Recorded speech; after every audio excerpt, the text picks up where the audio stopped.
Magsitayo ang lahat at simulan natin ang gabing ito sa isang panalangin. Sa ngalan ng Ama, ng Anak, ng Espiritu Santo. Amen. San O Lord, Holy Apostles of the Church. Sa ngalan ng Ama, ng Anak, ng Espiritu Santo. Amen.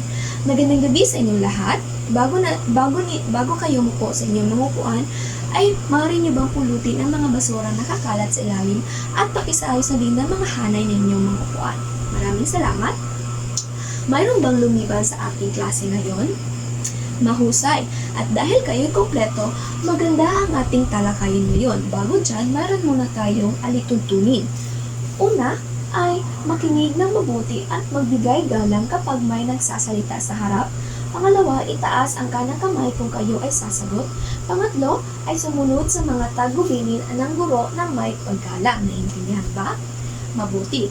Bago dyan, ano nga ba ang paksang tinalakay natin kahapon? Binibini, tumpak, at paano nakakaapekto ang lokasyon ng isang lugar sa pamumuhay ng mga tao. Ginoo? Mahusay. At sa iyong palagay, bakit magkakaiba ang kultura at pamumuhay ng mga tao sa iba't ibang bahagi ng mundo? Ginoo? Tumpak, at dahil dyan, bigyan niyo ang mga sarili ng isang magaling clap. Sa 2, 3, magaling. Bago dyan, mayroon naman tayong aktibidad na gagawin at tatawagin natin itong tukuyin mo ako. Pagmasdan ng mabuti ang mga larawang ipapakita ko. Unawain kung anong katangiang pisikal ng lugar ang ipinapakita sa bawat larawan. Sa bawat salita sa ibaba ng larawan, unan ang mga nawawalang mga titik upang mabuo ang tamang katawagan para sa katangiang pisikal na nakalarawan. Itaas ang inyong kanang kamay kung alam ninyo ang tamang kasagutan. Siguraduhin tama ang baybay at nauunawaan mo ang kahulugan ng salitang nabuo. Handa na ba kayo? Mabuti. Ano ang ipinapakita sa unang larawan? Binibini, tumpa. Ito ay anyong lupa. Ano naman ang ipinapakita sa pangalawang larawan? Ginoo? Mahusay. Ito ay likas na yaman. At ano naman ay pinapakita sa pangatlong larawan? Tumpak. Ito ay anyong tubig. Batay sa inyong aktibidad na ginawa, ano ang napansin ninyo sa mga larawan? Mahusay. At bakit mahalaga na kilalanin at mapag-aralan ang mga katangian pisikal ng isang lugar? Tumpak. At paano mo mailalarawan ang ugnayan ng kalikasan at tao base sa mga larawang iyong nakita? Mabuti. At dahil dyan, bigyan niyo ang lahat ng isang magaling clap. 1, 2, 3, magaling. At ang ating paksang tatalakayin ay katangiang pisikal ng Asya. Bago dyan, ito ang ating bayunin. Una, na ipapaliwanag kung ano ang iba't ibang relihiyong pisikal at kultura ng mga taong naninirahan sa Asya. Pangalawa, nakagagawa ng isang concept organizer ng mga rehiyong bumubuo ng Asya. At panghuli, ay nabibigyang halaga ang kalikasan ng Asya sa pamamagitan ng pagpapakita ng pagiging responsableng tagapangangalaga ng kapaligiran. Ano nga ba ang heografiya? Sasabihin natin heografiya, ito ay nagmula sa dalawang salita. Geo, ang geo ay daigdig at ang graphy naman ay nagsulat. Ito ay nangangahulugan ng paglalarawan ng ibabaw o balat ng lupa. Ang Asya naman, Asya ay isa sa 7 kontinente ng daigdig at pinakamalaki ito. Nahahati ang Asya sa 5 rehiyon.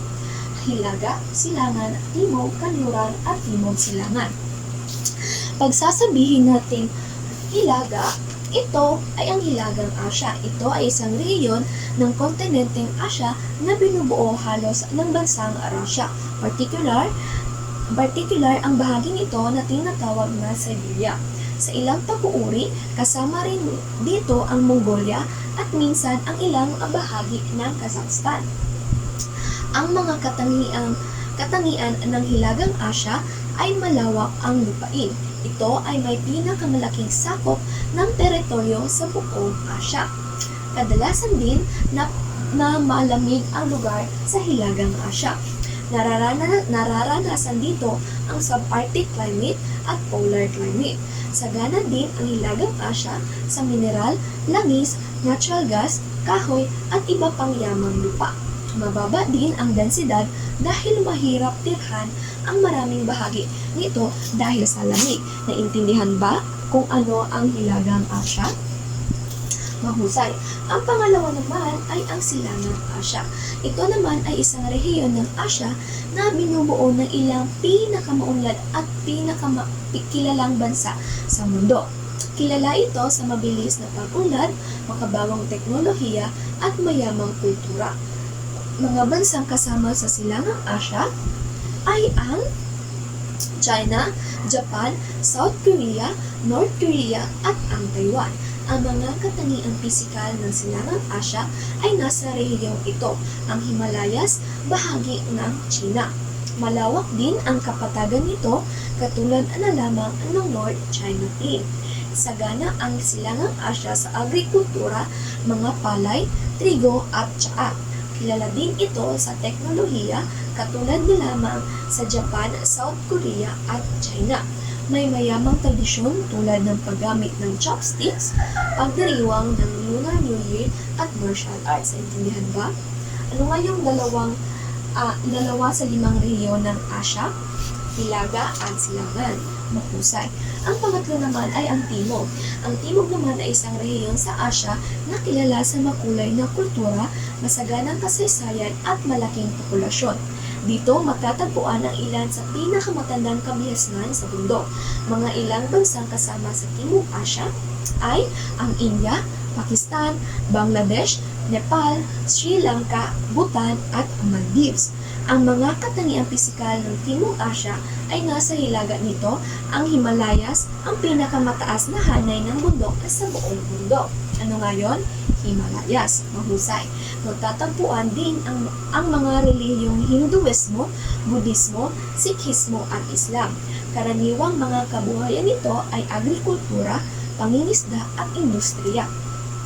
Mayaman din ang Timog Asya sa tradisyon sa sayaw, musika, pananamit at pagkain, halimbawa curry at spices. Ano nga yung tatlo sa 5 rehiyon? Hilaga, Silangan at Timog. Ang pang-apat naman ay ang Kanluran.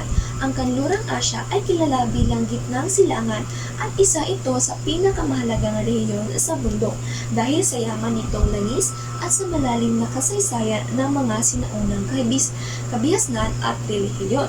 Mga bansang kabilang sa Kanlurang Asya ay ang Saudi Arabia, Iraq, Iran, Turkey, Israel, Syria, Qatar at Kuwait. Pinakamalaking tagapagluwasan ng langis at natural gas sa buong mundo at mayaman din sa mineral, tubig ilalim at malalawak na pastulan ang Kanlurang Asya. Sentro ng mga relihiyong Islam, Kristyanismo at Judaismo at pangunahing kabuhayan dito ay ang pag-export ng langis, pangingisda, agrikultura at turismo. Ano nga yung pang-apat?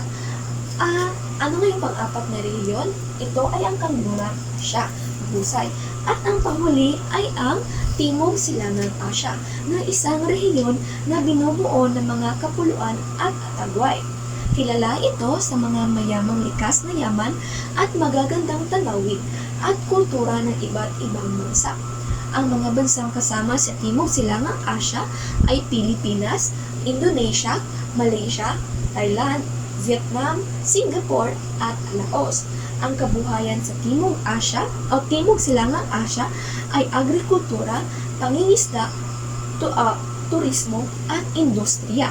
Ang kultura naman ay pinagsama ng impluwensya ng Indian, Chinese, Islamic at Western.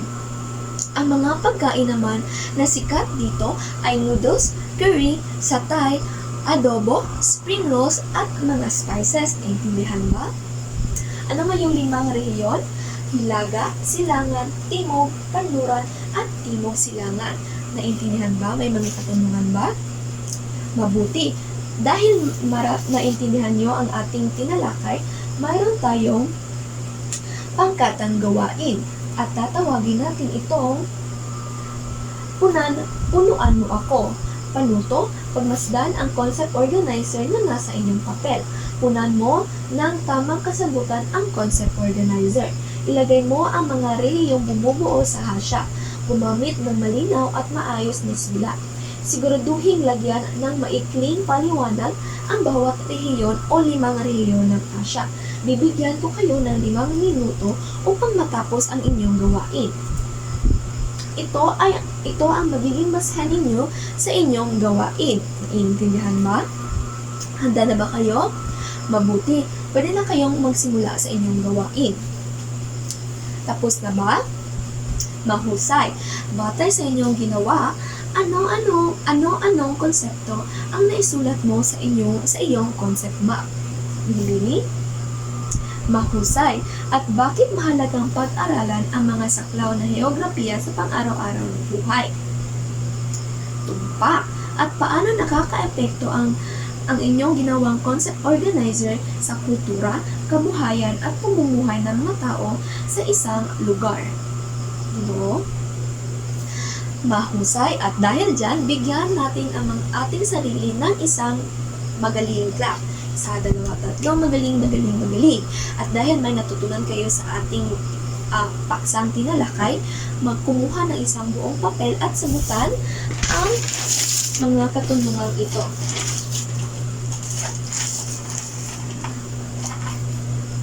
Tapos na ba?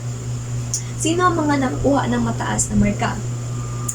Magaling. At dahil dyan, bigyan nyo yung mga sarili ng isang magaling clap. 1, 2, 3, magaling.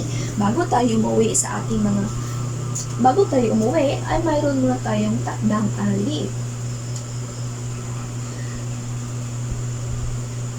At babasahin ko ang panuto. Pumili lamang ng isang bansa sa Asya at tukuyin ang pangunahing katangiang pisikal ng bansang iyon tulad ng bundok, ilog, disyerto o dagat. Gumawa ng maikling presentasyon, 3 hanggang 5 pangungusap na ipapaliwanag kung paano nakakaapekto ang katangiang pisikal sa pamumuhay ng mga tao sa bansang iyon. Maaring gumamit ng larawan o simpleng sketch upang mas malinaw ang presentasyon. Ipasa ninyo ito sa susunod na araw. Naiintindihan ba? Mahusay.